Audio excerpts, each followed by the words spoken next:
What's up, guys? Welcome back to another video. In this one we're going to cover cheat meals versus cheat days and why I prefer cheat meals. Spoiler alert.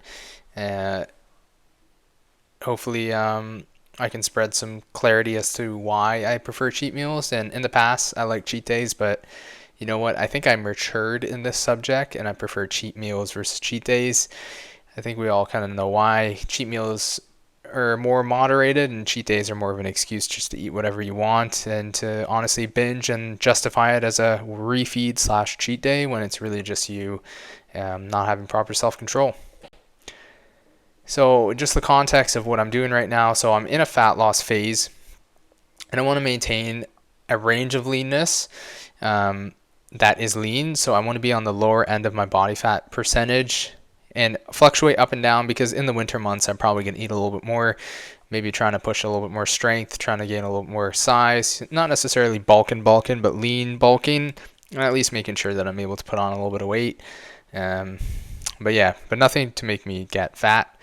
I like to pair my cheat meals on a non-tracking day, and I can either eat similar foods that I eat and just maintain similar portions, or I can have different kinds of foods, still make smart choices, and still moderate my portions. So it's a really good training for yourself to be moderated, because honestly, you can't track every single day of your life, of your existence. So some days you can't track, and if you don't know what to do when you can't track, then that's a recipe for failure, really, because you're setting yourself up for a day that you don't know how to deal with the fact that you can't track, and you haven't built the actual feeling of moderating yourself on a day that you can't track. So you're probably just going to say, screw it, I might as well go all in and just have a binge on that day when you can't track. So that's what we're trying to avoid. That's my context. And it's all basically coming back to the fact that I want to stay in a range of leanness and also mentally and physically feel good.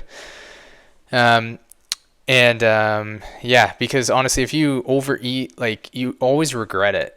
You know what I mean? Unless you're doing like a challenge and you're doing it for a reason or whatever, you're trying to achieve a goal, then it's really not worth it, I find. So that's what I found, at least. I don't know about you guys. All right, so we're going to look at cheat meal positives. I'm not going to look at cheat day positives because I'm just not going to cover it. So the big thing is your calories don't get as excessive compared to a cheat day, which is really good in the context of staying lean over time. Helps you make good choices with something that you can't track, because typically a cheat meal is something that you want to enjoy. Say if you go to like a wedding or a birthday, or you just want to go out and get some food, obviously you can estimate the calories, but in general you might add a different sauce. You're not going to weigh stuff out. You're not really going to track. You're still able to make good choices. Like, you might eat a fattier sauce than you typically eat, more of a junk food, but you're still going to make good choices in either the food portions or just overall kind of what you eat, or both. And I might have like a burger with some cheese that I don't typically eat cheese every day, but it's nothing like crazy. And if I decide to have like something out of the ordinary, then I wouldn't make everything crazy. So I wouldn't be like it's just overall just being smart. Like, I think you guys kind of roughly know what that means. The positives of a cheat meal is it kind of keeps you in the discipline of maintaining a healthy lifestyle, because since it's just one meal that's like the cheat, the rest of the day is like pretty much on point. So you're still reinforcing the person that is healthy and fit, and that's what you should be focused on. So like I was saying before, you can pair this with a non-tracking day, and that's what I do. And it's really just to give myself a mental break from tracking calories, and also build the ability to know how many calories to eat on a day that I don't track, and know how to stop myself when I'm full, and know how to like fight that desire to binge and that feeling of wanting to go all in on your calories, which is honestly, especially when you're leaner and you've been dieting for a while, can be a hard thing to control. So these days are great to practice that, because as they say, practice makes perfect. So you got to practice this, guys. It's a skill. It's a skill to learn how to control yourself when you feel like you want to eat more, but you really shouldn't.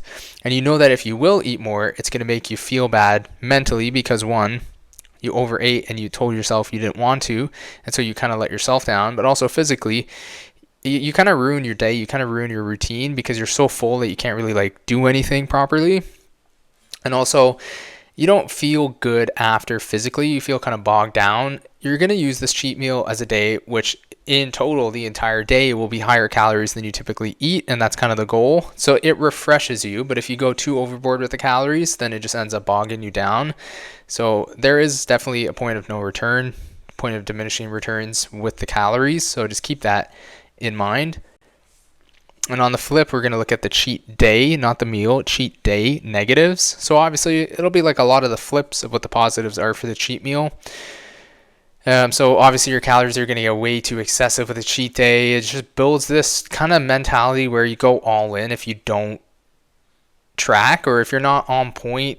And this could even grow and become bad in the sense that if your caloric goal is, say, like 2,000 calories and you end up eating 2,200, you're like, oh, shoot, I've gone over my calories. I wasn't on point for the day, so I might as well just say, screw it. Today was not a day that was on point. I'll get back to it tomorrow, and we'll just write today off. And instead of ending the day at 2,200 calories, which would literally not change your results in terms of like negatively impacting you in any noticeable way, you could just get right back onto the diet calories the next day, back to your 2,000 calories, for example, and continue making results. What you're going to do is you're going to end up binging, which is going to actually end up setting you back basically a week. And then you're just going to spin your wheels eventually and make way less progress than you could actually make if you had just learned to just accept that you went slightly over, instead of just saying, oh, today's a write-off and I'll just go all in. And like I said, that could potentially even offset your results for the week in terms of fat loss, and can make you gain weight even.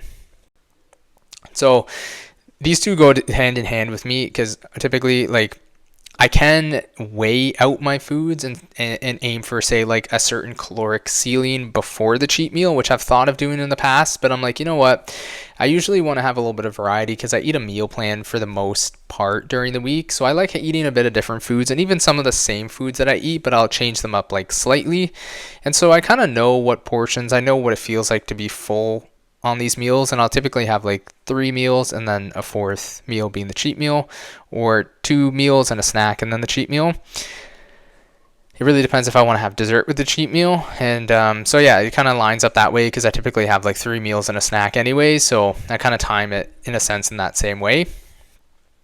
And yeah, it's just reinforcing that mentality of, I'm not tracking, but I'm still of the fitness lifestyle, so I'm still going to make smart choices. I'm still going to moderate myself, because I care about practicing what I preach, and I care about, you know, my health.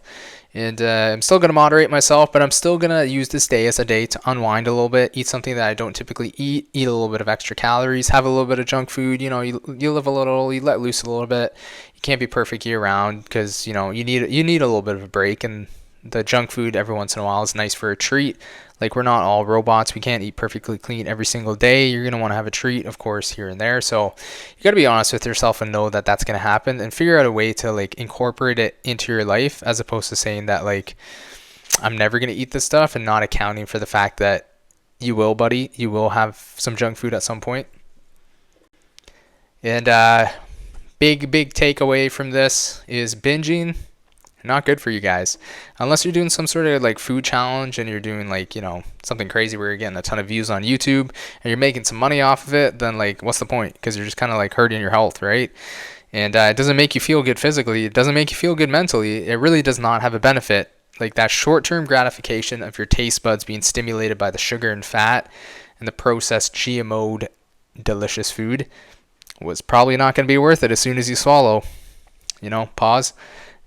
But that's just me. That's just what I think. So I think binging hurts you more than you think. And listen, I've been there, done that. Used to diet, used to go through long phases of weight loss, have a day where I slightly go over and I say, you know what, today's messed up because I went over by 100 calories. So I'm just going to binge and eat 3 times the amount of calories, stuff myself with like 7,000 calories of junk food. Back then it was Rice Krispies with Nutella on top. By the way, I don't know if you guys have ever tried that. It's super delicious. You just coat some Nutella over the Rice Krispies, and for some reason that combination is so good. I used to like eat like countless of those. I just inhaled them one after another, and I would hate myself for it, and I'd keep telling myself that I would stop. But since I already went over that day, it was a wash anyways. But that's not 100% true, because I was just digging myself into a deeper and deeper hole, and it was bad, and I knew it was bad, but I couldn't stop. But what I had to practice, and which is what I practice now, and I've gotten so much better at it, is that when you're not tracking and when you go over your calories, to still have a limit where you pull back and you moderate yourself, even though it feels like mentally you want more food, or it's more your body just wants that taste. And since you haven't been eating those junk foods so frequently, it's like that stimulation all at once in your taste buds. It's just your body's kind of craving it, but it doesn't truly want it. So you have to put yourself in that situation of feeling that and then not overeating. And then that's how you become gooder. That's how you become better at it.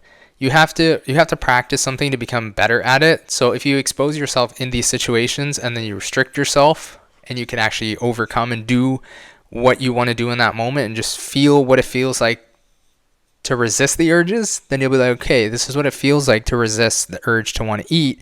This is what I feel like when I'm going to bed. This is what I feel like the next day, even when I felt like I couldn't stop eating. If I didn't continue eating, then this is what it feels like. Like life moves on and you can wake up the next day and you didn't need to eat more because you already ate more than your base calories anyways. And then you're like, okay, so this is what it feels like. So then you can do it again, and you can do it again, you can do it again and again and again. And each time you do it, you can get better at it by restricting yourself a little bit more. And by restricting, I mean not binging as much. So like going from 2,000 calories to like a cheat meal day where you eat like 4,000 calories and then work yourself down to like 3,000 and kind of stick somewhere there, and then eventually work on your food choices and then just become healthier, more in control of your mental and physical like just what's kind of going on with your body, and know if it's something that you really need versus something that you just want, something that's actually going to make you feel better after versus just good in the moment, because you want to feel better after and good in the moment if possible. And to really feel that, you, like I said, you just have to practice.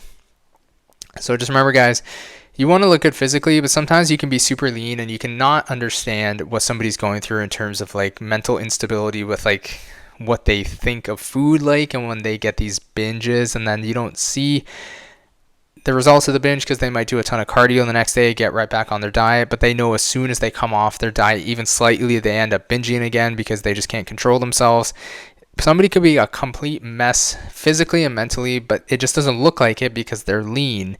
But you wouldn't see all the bloat from the binge. You wouldn't know the mental instability. So the only way to overcome this, guys, is to first become aware of it and then practice it. And then be gentle with yourself, because when you do it, you're not going to be a pro at it, but your goal is to get better than you did last time. And if you do this, guys, I think it's the road to success, because your mental and your physical health are both important, not just one over the other. So just keep that in mind. That's it for me. I'm going to sign off. Hope you guys enjoyed the video. Subscribe, leave a like, leave a comment, and I'll see you guys in the next video. Later.